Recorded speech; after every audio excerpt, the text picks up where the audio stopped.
లోకమునైనను ఈ లోకంలో ఉన్న వాటినైనను ప్రేమించొద్దు. ఆగండి. లోకంలో వేరైన మనం లోకాన్ని ఛేదరించుకునేగా బయటకు వచ్చింది. లోకంలో ఉన్న వాటిని ఛేదరించుకునేగా ఈ జీవితం వద్దు ప్రభు అనుకుని బయటకు వచ్చింది. అసహించుకునే కాదా, వద్దు ప్రభు అనుకుని బయటకు వచ్చింది.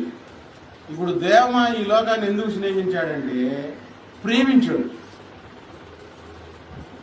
ఈ లోకాన్ని ప్రేమించాడు. అందుకే వాక్యంలో రాయబడింది, ఈ లోకమునైనను లోకంలో ఉన్న వాటినైనను ప్రేమించొద్దు.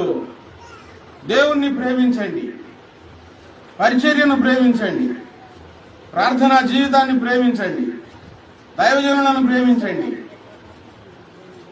లోకంలోనైనను లోకంలో ఉన్న వాటినైనను ప్రేమించొద్దు.